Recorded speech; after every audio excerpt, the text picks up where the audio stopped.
Pierre désigne l'Église comme un sacerdoce royal, un Pierre de Neuf. Il cite Exode 19:6, un royaume de sacrificateurs.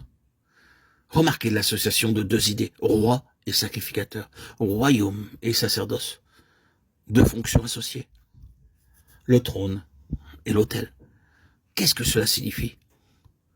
Cela veut dire sûrement que c'est en se soumettant, en renonçant, en perdant, en se dépouillant et en souffrant que le trône agit, que la puissance divine s'exerce dans cet univers. C'est la souffrance et la gloire, la faiblesse et la puissance. Termes qui semblent être des contradictions, mais ceci se trouve dans la parole suivante, au milieu du trône, un agneau, Apocalypse 5:6. Voici le symbole du refus de résistance, même au mal. Je ne parle pas du refus de résistance au péché, mais à ce qui est subi à tort, à l'injustice. Un agneau mené à la boucherie, et par ce moyen au trône, Ésaïe 53:7, 52:13. Ce sont des principes spirituels formidables. Prenez mon joug sur vous et recevez mes instructions, car je suis doux et humble de cœur.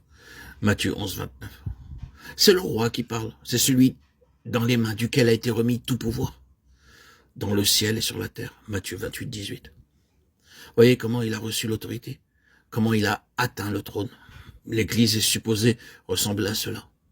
Un sacerdoce royal, d'un côté engagé dans le sacrifice et la souffrance, comme sacrificateur, et en même temps gouvernant et régnant sur le trône comme roi. L'autre image donnée à l'Église est un seul homme nouveau, Ephésiens 2:14-16, Galates 3:28. Jésus s'est appelé lui-même, et ce fut son titre préféré, le Fils de l'homme.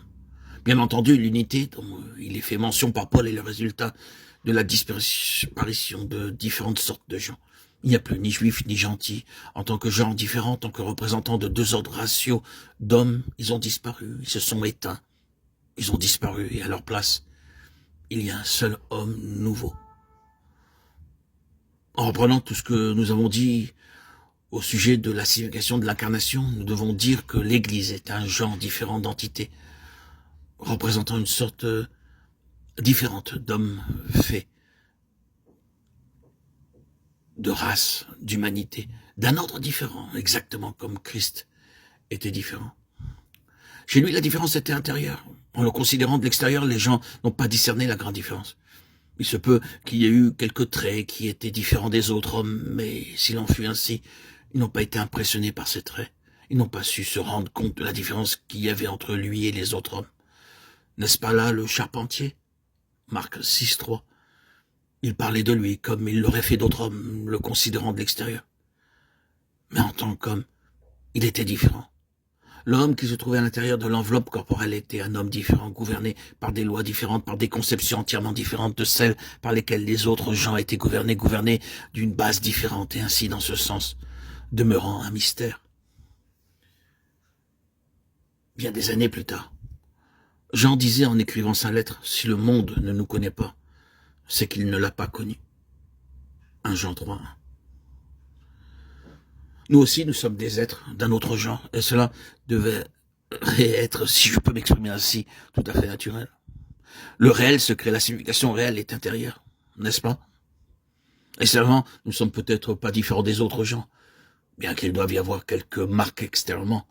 Nous ne sommes pas préoccupés de l'effet que l'on produit, n'essayons pas sans cesse d'être d'un autre genre, de poser simplement le fait dont nous-mêmes, nous sommes les plus inconscients, qu'il y a quelque chose là qui n'appartient pas à cette création, quelque chose qui parle d'un autre monde, d'un autre ordre, d'une autre vie, d'une autre nature. Oh, dans des circonstances données, nous ne nous comportons pas simplement comme d'autres le feraient.